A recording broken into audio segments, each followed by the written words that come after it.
Broadcasting live from atop the Rocky Mountains, the crossroads of the West. You are listening to the Liberty Roundtable Radio Talk Show. All right, ladies and gentlemen, Donald Trump's in the news. World leaders with him. Accessibility to your own legislative session on deck. Harris criticizes literally everybody and their dog. Texas Republicans for cheating. Lamar Jackson in the news. Newsmax in the news. Ukraine president in the news. Pam Bondi in the news. MSNBC in the news. Charlie Kirk in the news. The list keeps on going. Happy to have you along, my fellow Americans. I'm Sam Bushman. This is Liberty Roundtable Live, hard-hitting news the networks refuse to use. No doubt starts now. This is the broadcast for August the 19th in the year of our Lord, 2025, hour one of two, promoting God, family, country, protecting life, liberty, and property, rejecting revolution unless it's Jesus revolution, using the incredible checks and balances brilliantly put in place by the Founding Fathers in the U.S. Constitution, the supreme law of our land. That is our guide, ladies and gentlemen.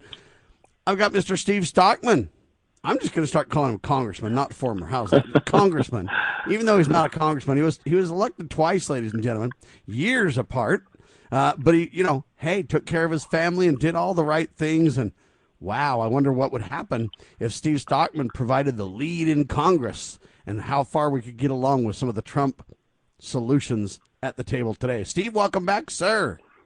Thank you. Thank you for having me. It's great being back. First off, what was it like in Congress your first time versus the second time? Versus if you were there now, how do you think the landscape would look?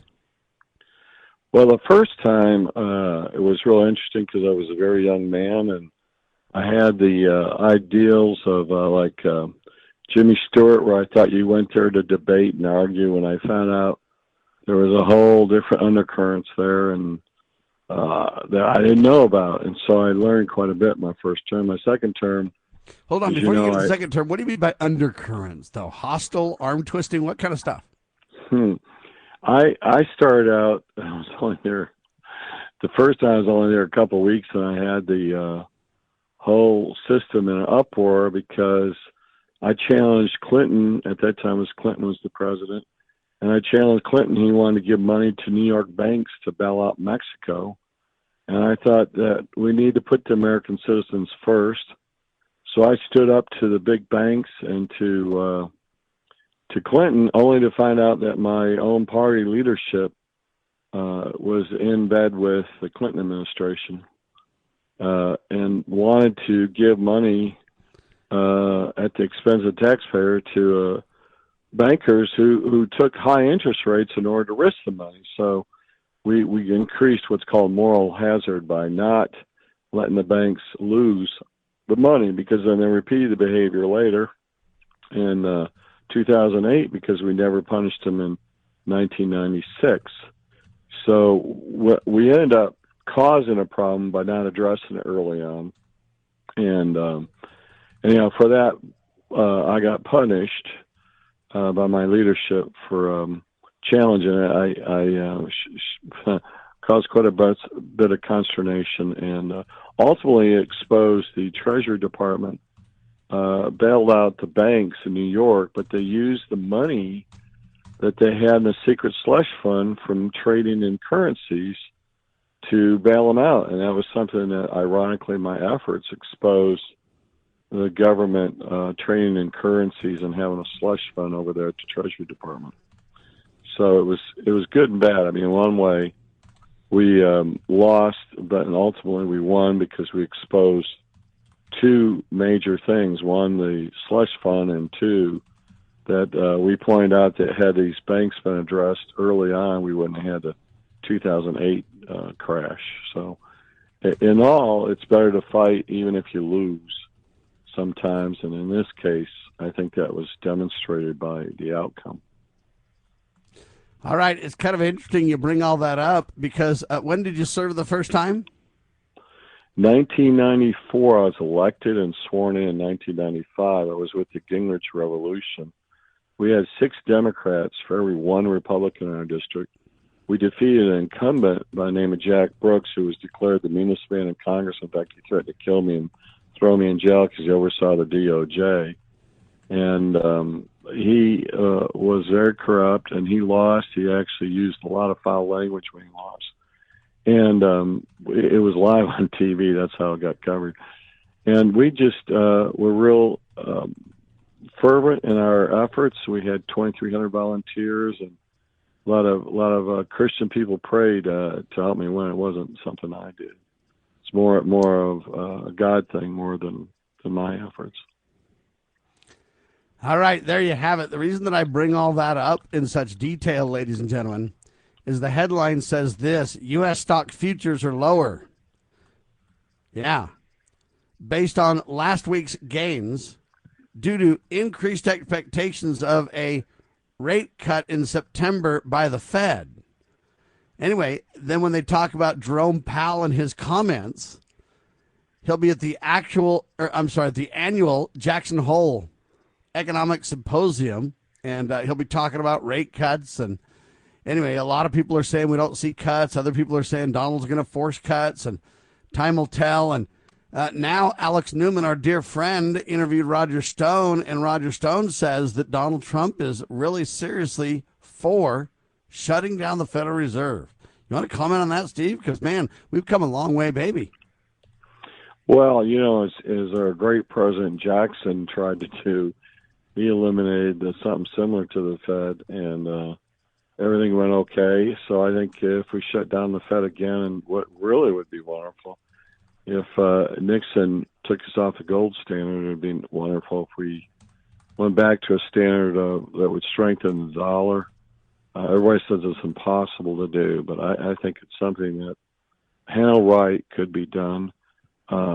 We gotta have faith in our currency, and it's eroding. We have all these what are called BRICS nations, which are taking away, trying to make the dollar not the world currency. If that should happen, we're going to have very, very difficult times in the United States if that happens. We don't have to do it all at once. When we talk about abolishing the Federal Reserve, Ron Paul speaks of the way it could happen. It can happen in layers, and we could start opening up constitutional currency, gold and silver, let good money over time chase out bad. We don't have to crash the plane, Steve. There's opportunities and solutions on the table if we just listen to some of these asset-based economists, right? Yes, I think it makes a lot of sense. As I mentioned, I was on the banking committee of financial services, it's now called. And I pushed for auditing the Fed. I pushed for a lot of things that back then seemed a little bit crazy, but I think now more and more they seem more rational and realize it's something that we should have done a long time ago. They were really rational from the beginning, ladies and gentlemen. That's kind of the unique thing. I started in radio about the time Steve jumped into Congress the first time. And, the things that I said on the radio, people thought, you know what, Sam, you have lost your mind. You're crazy. You don't have you don't have your mind in reality and everything. The same people that used to think that now come to me and say, Sam, how did you know? And then they say, Sam's, what's happening in the future and everything else. And so you went to Congress. You were a little bit naive. You got an incredible wake-up call. And then almost 20 years later, you hit Congress again, right? Yeah, a generation later. My father took ill while I was actually, my mother died when I was first elected.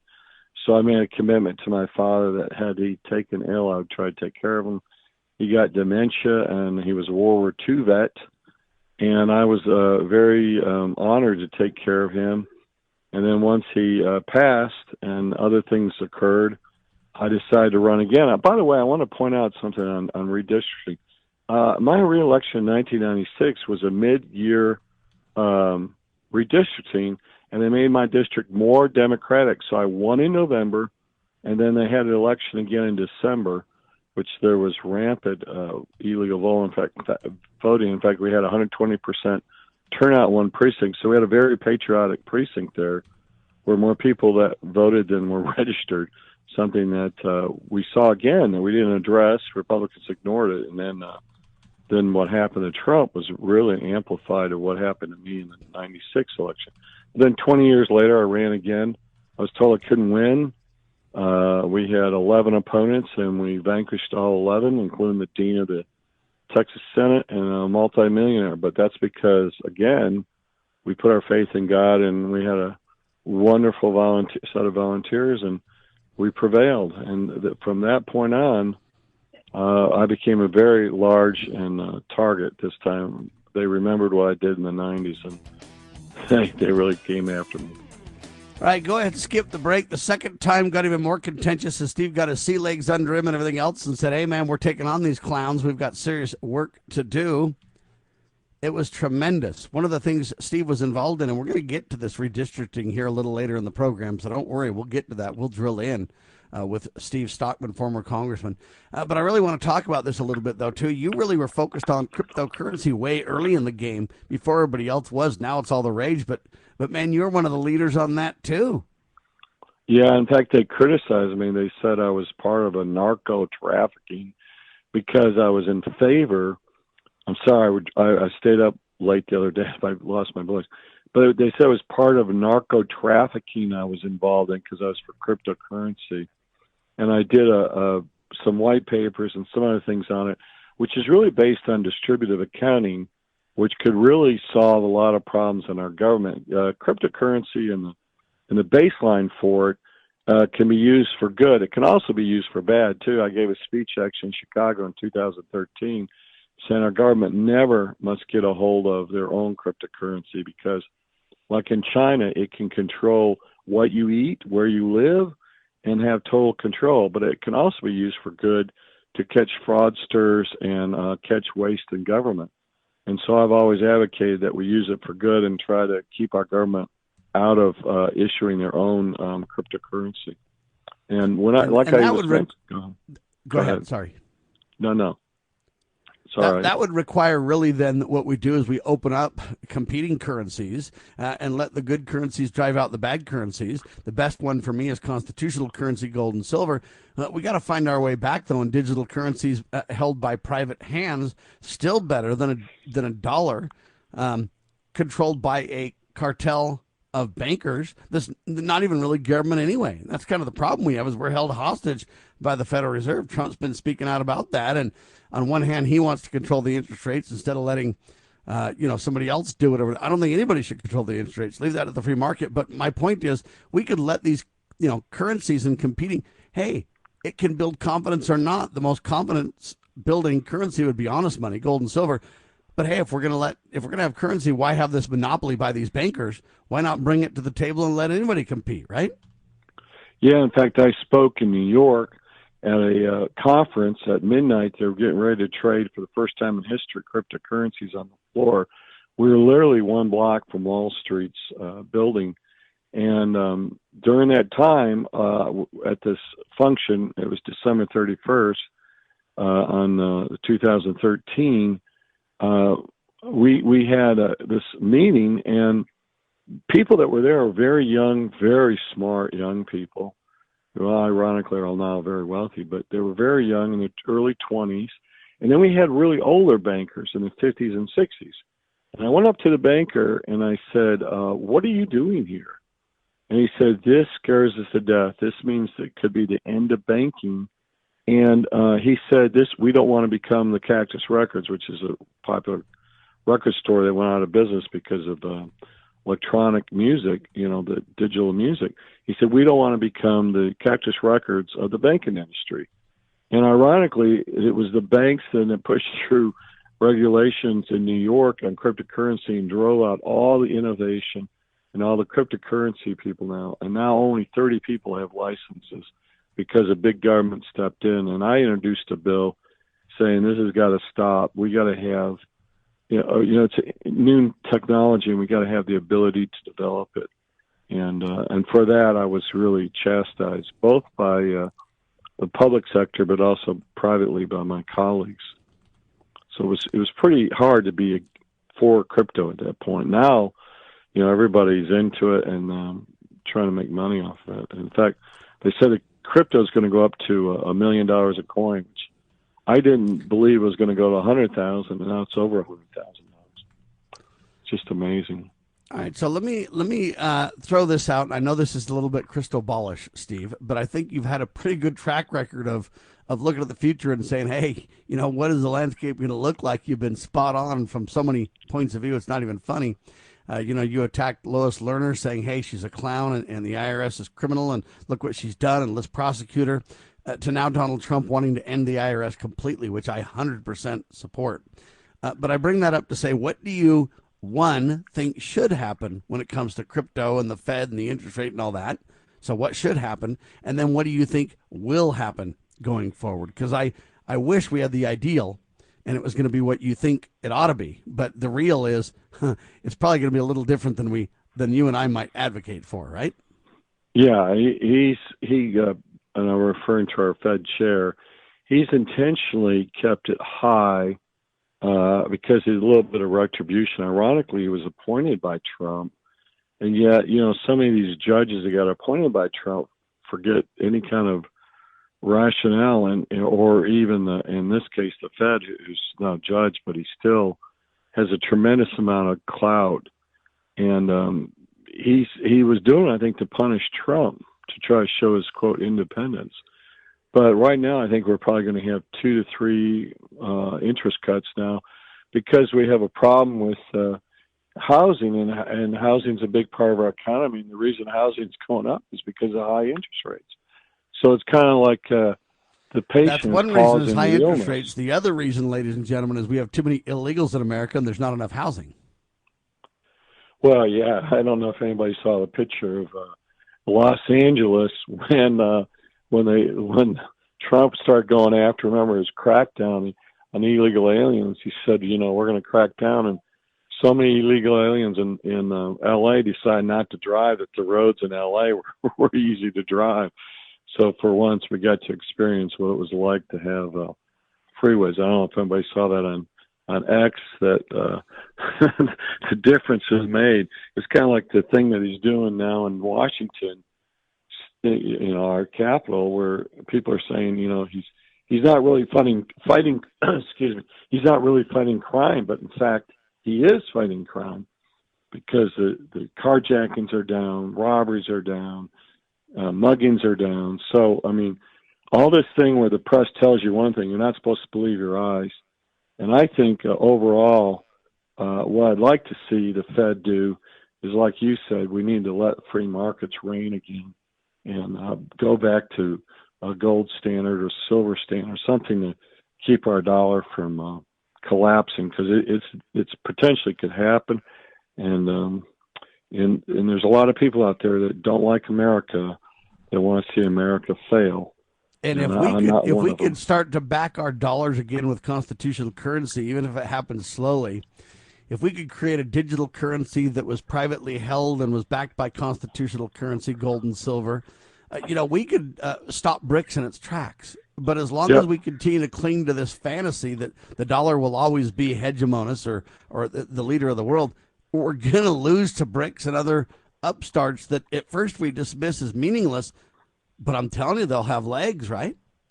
Yeah, absolutely. And they're not going to give up. Someone said, under Trump, they're giving up. Well, Trump's not going to be there forever. I mean, first of all, he's constitutionally barred from it. But second of all, he's not, he's already having some health issues. We can't say we're going to have Trump be there forever. And nobody in our movement is actually realizing we got to start setting up for what's coming next. And that's unfortunate that we're not doing that. We need to train up young people to get involved, and we need to teach the principles of the Constitution, which you're doing such a great job on. But we need it, nationwide, and Amen, we need it, more in depth. All right, so you articulated kind of what you would like to see, but what do you think is really going to happen? Are we going to end up with a digital government-controlled cryptocurrency replacing the dollar? Are we going to end up with just clowns controlling the interest rates and not leaving it to the free market? What that really does is give the government the driver's seat in terms of, hitting the gas or hitting the brakes on the economy or creating winners and losers. And I mean, the list goes on and on and on with what we've currently got, right? Yeah, you're right. And the problem that we're going to have in the future is the temptation for the government to make a cryptocurrency is so strong, because it gives, remember, government's about power. I mean, everything's about power. And the government's going to want that power to control people's lives. In fact, we're drifting towards it even now. There's still efforts to try to control us. And unfortunately, government has such a big mallet, that and so much unlimited amount of money that somebody's going to come up after Trump. I don't think Trump's going to, well, I know he's not going to do it, but someone after Trump could come up and create that cryptocurrency. Then it takes total control. You won't be able to shop. You won't be able to get a doctor's appointment.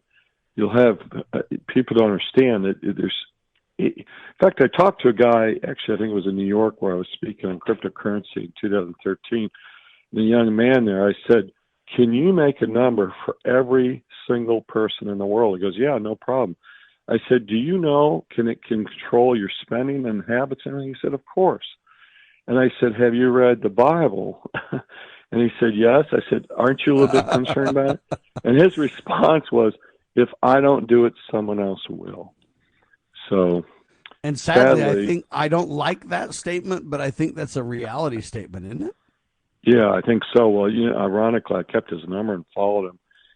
He's now extremely wealthy. He was very poor back when I met him, and he's a brilliant young man. Well, tell him to fund us all then. We all need his support. Yeah. Yeah, I know. It's kind of funny. Someone called me the father of crypto, in the legislature. And I said, yeah, but somehow I made everybody else rich, but not me. That didn't happen. So I'm one of the few congressmen that went there and came out poor. I guess, actually, you think about it, Trump, the last time, not this time, but the last time he ran, he came out poorer than he did when he went in. Who did? And President Trump. Oh, his net equity actually dropped quite a bit. This time around, though, it's quite different. So, well, if you go to Congress on the take, you can come in poor, leave rich. If you go into Congress trying to truly have honest integrity and reform and accountability and anything else, hey, you might end up in jail and broke, right? Yeah. How does AOC, who's a bartender, or they called her back then Sandy, who went to a privileged school, how does the socialist privileged Sandy go to Congress pitch broke, couldn't afford an apartment, now they say is worth millions? You explain it to me. Somehow I didn't get on that committee. Well, it's easy to explain. Hey, they're on the take and everything else. The only question that I ask is, how come we don't have any way to expose it and accountability? Look at Nancy and Ocasio-Cortez. I mean, they're two bookends of the same thing, right? Yeah, Nancy has the best trading record of anybody, including the Salmon Company and Dean Witter, all these different brokerage firms. They need to just follow Hillary's lead, and I think they'll do a better job. And somehow she miraculously does pillow talk, I think, with her husband who does the investments. So it's kind of amazing. What the Fed rate cuts mean for crypto markets. So what do you think is going to happen in reality then? What do you think really is going to be we've got Trump there. We've got a lot of people trying to watch it and do some good, I think, but at the same time, they won't be there forever. What do you think it's going to look like? How's it going to unfold? Well, I think, unfortunately, people are I've seen this before. When Reagan won, everybody was confident that the Democrats were never going to come back, never going to rule. And then after Reagan, we end up having it. And quite frankly, we're going to have, what does the great coach say? Deja vu all over again. History does indeed repeat itself, ladies and gentlemen. That, sad but true, you can count on.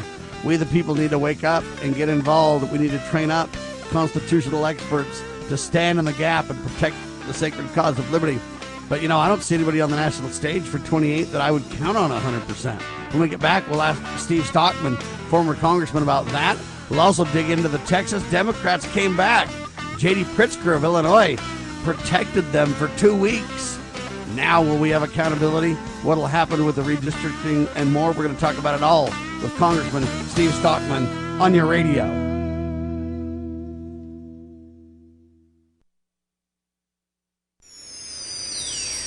Your daily Liberty News Wire. You're listening to Liberty News Radio. Breaking news this hour from Town Hall. I'm Rich Thomason. Although there is no peace deal yet, President Trump is hoping for one to end the war in Ukraine soon. I believe a peace agreement at the end of all of this is something that's very attainable, and it can be done in the near future. Mr. Trump hosted Ukrainian President Zelensky along with 7 European leaders yesterday afternoon at the White House. Among other things, the U.S. backing security guarantees for Ukraine once the war is over. Relief for Air Canada travelers as a strike against the carrier comes to an end. The airline and the union representing 10,000 flight attendants have reached an agreement ending the workers' strike that began over the weekend. Canada's largest airline says it will resume flights this evening. The union says the agreement will guarantee members pay for work performed while planes are on the ground, resolving one of the major issues that triggered the strike. Air Canada says returning to full service may require 7 to 10 days, and some flights will be canceled until the schedule is stabilized. The strike has affected about 130,000 travelers a day at the peak of the summer travel season. I'm Mike Hempel. Hurricane Aaron not expected to make landfall, although it is generating huge waves and dangerous rip currents along the East Coast. Parts of North Carolina's Outer Banks, specifically Hatteras and Ocrahoke Island, are under evacuation orders. The sale of the Boston Celtics has been finalized. Private equity mogul Bill Chisholm has taken control of the NBA's most decorated franchise. He won the bidding in March with an offer that valued the franchise at more than $6.1 billion, a record price paid for an American pro sports team. And on Wall Street, the Dow is up more than 150 points, while the Nasdaq trading 132 points in the red. More on these stories at townhall.com. Everybody is keeping an eye on the Fed and how an interest rate cut might affect gold prices. Gold has been hovering at around $3,400 an ounce for the last 2 months and is poised for dramatic growth with the next interest rate cut. When rates go down, returns on bonds follow, and that's why gold continues to be the safe haven asset of choice for smart investors. Are you protected? Don't wait until it's too late to profit from the back and forth from the Fed on interest rates. Right now, if you have a qualified IRA or 401k, you could receive up to $10,000 in free gold and silver when you open your retirement account with Advantage Gold. Call 800-900-8000 now or visit AdvantageGold.com and get your free gold IRA guide and find out how much bonus gold you qualify for. Call 800-900-8000 to qualify for your free $10,000 precious metals bonus when you open your qualified gold IRA with Advantage Gold. Call 800-900-8000 now. Performance may vary. Consult with your financial and tax professionals before making investment decisions. Call 800-900-8000. Bypass the mainstream narrative with Liberty News Radio at libertynewsradio.com. Engage with charismatic hosts live or on demand. We cover the crucial news focused on God, family, and country.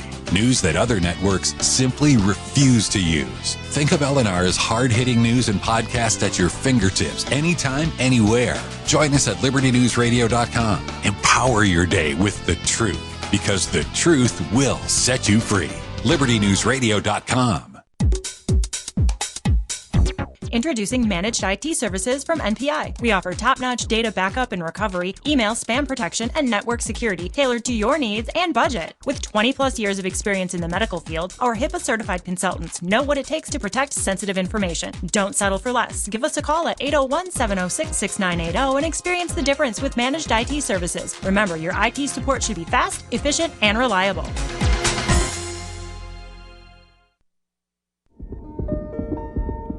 I have a question. Can a nation conceived in liberty carry its head high if it denies protection to the youngest and most vulnerable of its citizens? Can a country founded on God-given rights continue to thrive without understanding that life is a precious gift from our Creator? I believe that great nations and great civilizations spring from a people who have a moral compass. I don't think a civilization can long endure that does not have respect for all human life, born and not yet born. I will be in earnest. I will not equivocate, and I will not excuse. I will not retreat an inch, and I will be heard. One thing I promise you, I will always take a stand for life.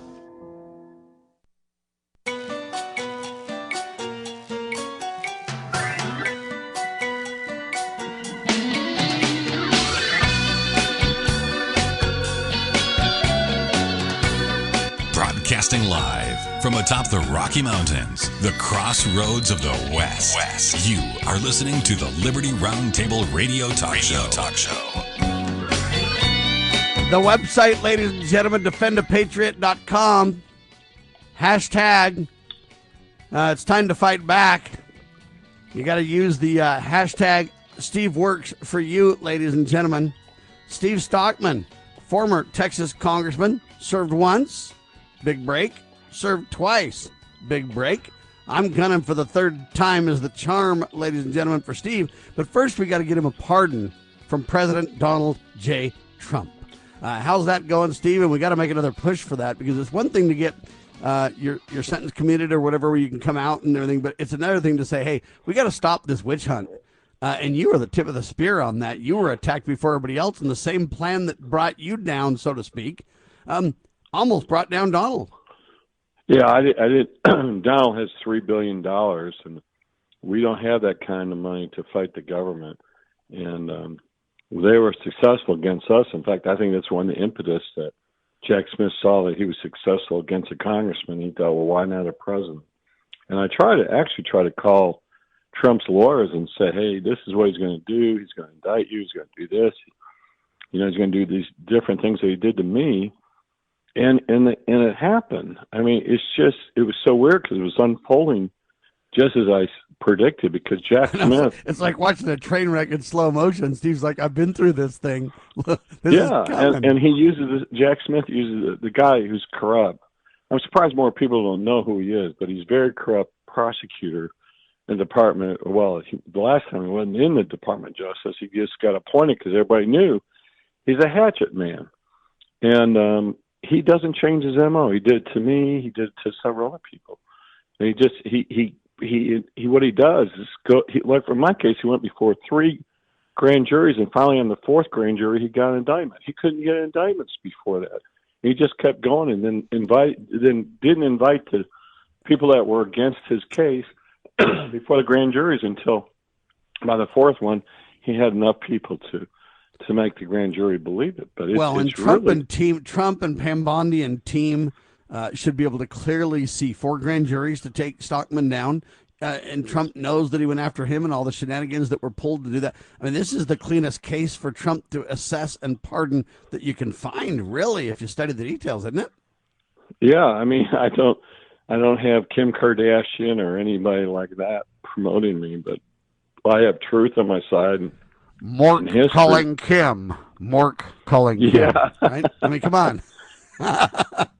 All right. Well, we do want a pardon for you. We'll keep gunning and pushing for that. We pushed for you to get out of jail, and thank heavens President Trump listened, and we got that done. So step 1 accomplished. Step 2, we're praying and uniting faith in that behalf. That's for sure.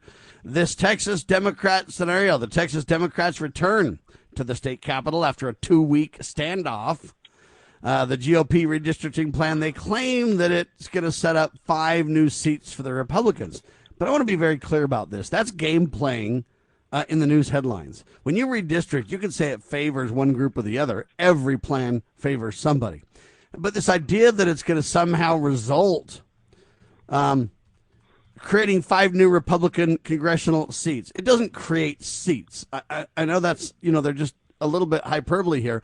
You create districting that might favor somebody, but it still takes elections and a vote. If you can grant seats like that, why even vote, Steve? So there's a little bit of minutia in the headlines, to say the least, about this, right?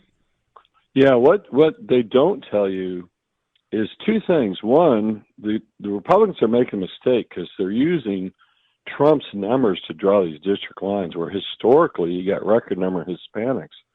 In many of these districts that they're calling Republican districts, frankly, the Democrats could win them.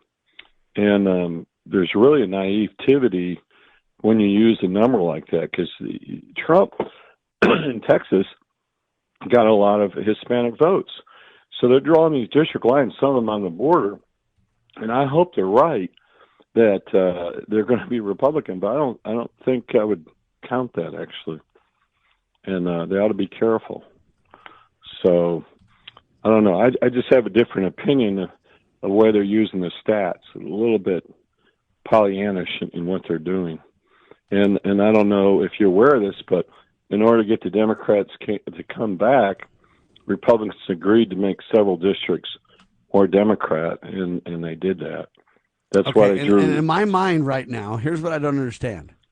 When you have the governor of the state, when you have the attorney general of the state, when you have them reaching out to, say, Kash Patel at the FBI or whatever, Pam Bondi at the Justice Department to help rein these people in, when you have a Governor Pritzker in Illinois protecting them, and you kind of ask yourself, hey, they claim these people are criminals and they ought to be arrested or at least removed from their representative seats for this treachery. How do you have it both ways? How do you say all that's true in the public eye, but in the back rooms make a deal with them to come back? I don't understand it, Steve. Yeah, I'm with you on that. I thought it was a little bit strange, too. And then one woman refused, the state rep refused to sign a thing where she said she'd come back. In fact, they put each Democrat that left the state had their personal escort by police until they come back. And this is another thing that's really bizarre. They came back Monday. Now, forgive me, I never served in the state house, so I don't know their rules and regulations. But they came back Monday, had a quorum, and then dismissed to Wednesday for tomorrow. They didn't do any business Monday or Tuesday. And I thought, just have the vote, do everything, and get it done with. Well, I don't know. Why didn't they have them vote and then arrest them on the way out? That's what I'm wondering. Well, pull the Band-Aid off. Don't, make it longer and suffering. But they're not. They're doing it their way. I don't understand it, quite frankly. Now, Ken Paxton, the Attorney General, he wanted to hold these people accountable and everything else and spoke out to do so. Is he going to do it, or was it just talk? He hasn't. Shockingly, he hasn't withdrawn when they came back, he hasn't withdrawn some of the criminal warrants. And I don't know if that's just to persuade them to stay. So isn't somebody obligated to act on those warrants, sir? I'm not. Well, I think they want to vote first. Well, that's why I say they should have voted on Monday and arrested them on the way out then. Exactly. Yeah. Oh, but, I don't have the inner workings of the Texas State House. I understand. All I know is this. If it were the Democrats, here's what we know, though, Steve. If it was the Democrats, they'd be arresting people, right? Yeah, I bet they would be. I mean, but like I told you, though, in the 90s, mid-90s, just like now, in the mid-20s, they redrew the lines. And in fact, my district went from a bad district to a horrible district. It became even more Democrat. I won in November, and then they had a special election in December, just 30 days later. So it can go, the knife can go both ways. It can go in favor of one party or the other. And in the 90s, it went against the Republicans. And now, 30 years later, it's going the other way. But again, it was the fault of the Republicans for drawing these lines in the first place. They should have drawn these lines this way when they had a chance, and they didn't. So I fault both sides, to be honest with you, for this current situation. Okay, you wisely point out something that I think most people don't really speak much of, but I think it's true. So you have whacked out Governor Newsom in California saying, hey, I'm going to fire back and create the counterbalance. In California, we're going for broke. We're going to gain, 8, 10, 11, who knows how many seats, and we're going to redistrict too. And then this opens up a can of worms where this is happening all over the country and everything else. But you wisely point out that every state's laws and rules are completely different. And so the things we know about Texas or the things we know about the general government, Congress, D.C., it isn't the same everywhere. And the devil's in the details, right? Yeah, in fact, some states have a rule against it. Even in California, the voters approved that a citizen committee draw the lines, which they did, but I think the city's committee was pretty liberal that drew the lines. And it really favored Democrats heavily. But he can't change in mid-year. That's why if he's going to change it, he's got to get voter approval. And voters are still behind, in California, they're still behind having a citizen's draw. It was overwhelmingly won by, 60% the pass. So he's definitely in a different situation than we are here in Texas. And it's a little bit, I think it's a little bit blowing in the wind, because it's going to take a lot of money to get the citizens to agree to what Gavin Newsom's advocating. I don't think he's going to be able. He may not be able to achieve what he's claiming. He's kind of a bit of a blowhard, an exaggerator. That's true. On the other hand, some of these, in my humble opinion, to which I'm entitled, I'm going to use the quote criminal quote term for them. A lot of them are taking actions. I mean, look, J.D. Pritzker, Illinois, hiding Democrats from the state of Texas. This guy saying he can kind of overrule the people in his state. These people are off the rails. We'll talk about it with Steve Stockman in seconds.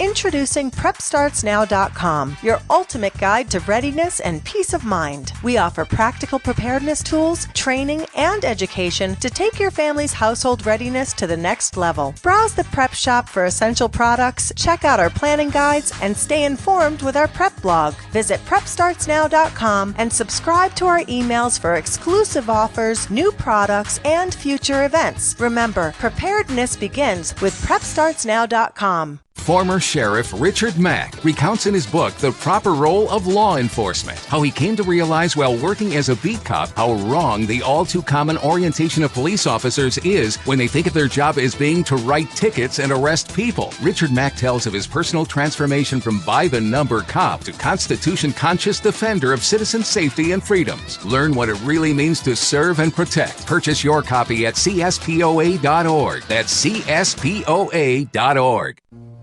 Imagine a school where faith and integrity are at its center, where heritage and responsibility instill character, where educating both hearts and minds brings about academic excellence. There is a school in American Fork where character and embracing the providence of a living God are fundamental, where students' national test scores average near the 90th percentile. Based on LDS principles and a love of country, now in our 39th year, American Heritage School is accepting fall enrollment for kindergarten through high school. What would you do for your child? Give them an education that will prepare them for life. Located east of the Temple in American Fork, American Heritage School is a remarkable and affordable alternative. Visit us, find us online, or in the Yellow Pages. American Heritage School in American Fork.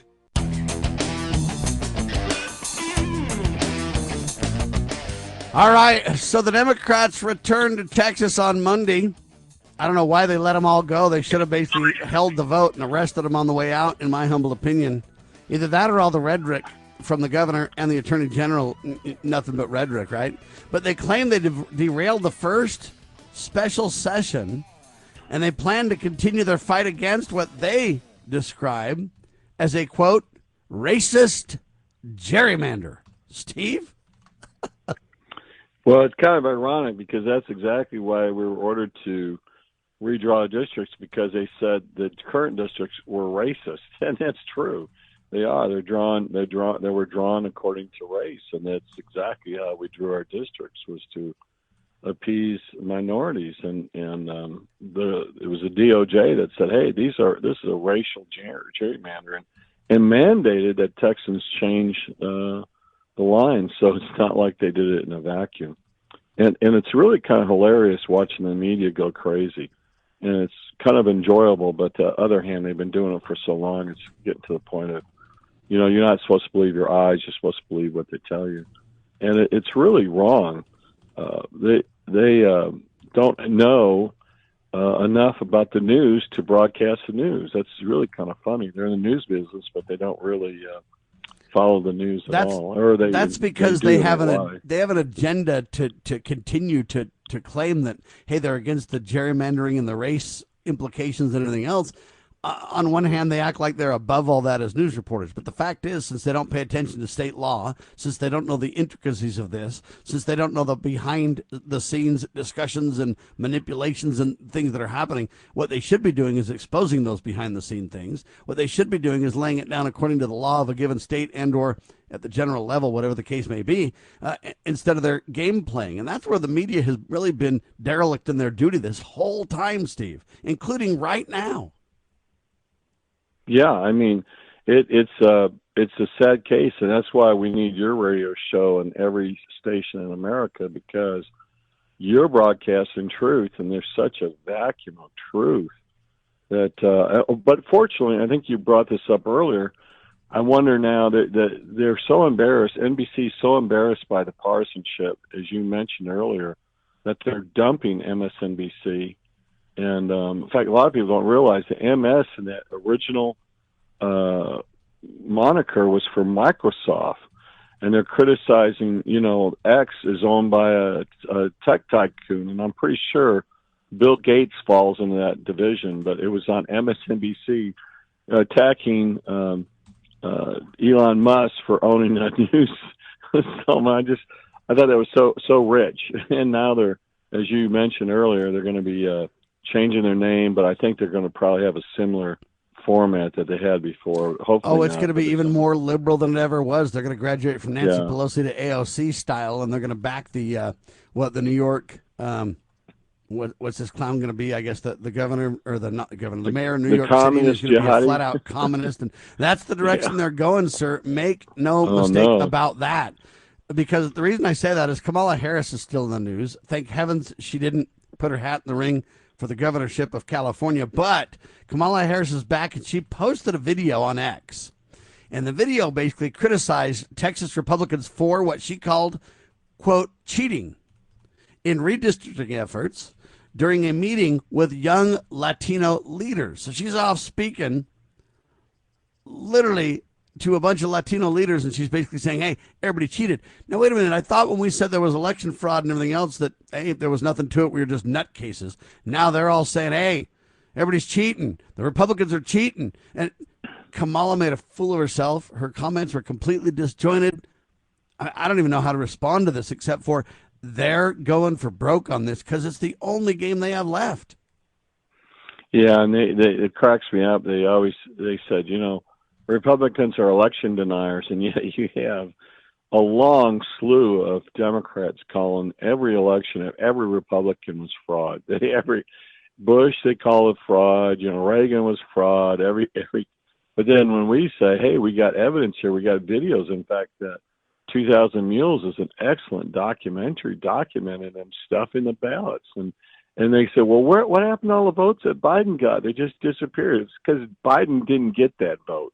If you look at the graph gradually goes up, and then when Biden gets elected, it goes up through the roof. And the only way you can attribute that is that it's through fraud. It's so blatant, statistically, numerically, what the Democrats did, and yet they're denying it. They'll look you in the face, they'll rob you, and say, I didn't rob you. That's the way they operate. They look you right in the face and lie. All right. Well, I want to bring this up before the end of the hour while we have you on, Steve, because I really want you to comment on this.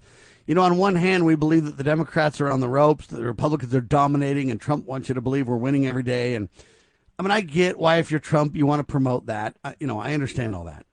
But at the end of the day, though, the Democrats still have tremendous power. And let me give you the proof in the pudding. Headline, Newsmax Media, Inc. settled a defamation lawsuit with Dominion Voting Systems for $67 million. Payable over 3 fiscal years. So I guess they made the first payment. It was like 27 mil. Then they got another one in 26, 20 mil. Another one in 27, 20 mil.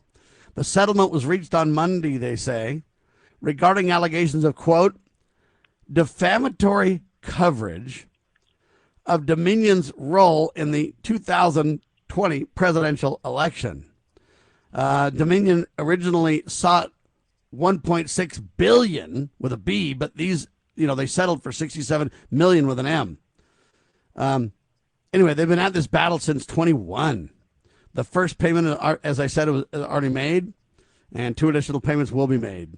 Newsmax canceled the trial, listen, citing concerns over fairness under Judge Davis, despite standing by its reporting. And so they're basically saying, hey, we stand by our reporting. We got slaughtered here, but we're going to not even go to trial on this. We're just going to pay because we know with this thug judge here, we don't have a prayer. This is the power they still have, Steve. Yeah, I know. It's weird. I hear a lot of cheerleading. And again, I go back to Reagan when I, bought into the thing, well, the Democrats are going to be finished now, and they're never coming back. Folks, you're absolutely right.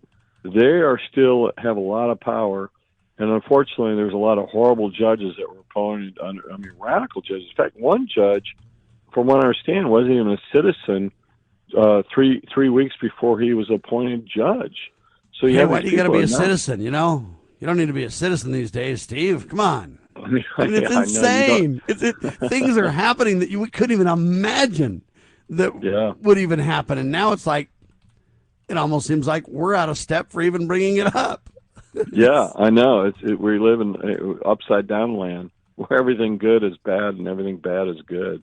And they still have a lot of power. And they're going to, when and if they come back, they're going to have vengeance, unbelievable. We're worried about me getting locked up, Trump getting locked up.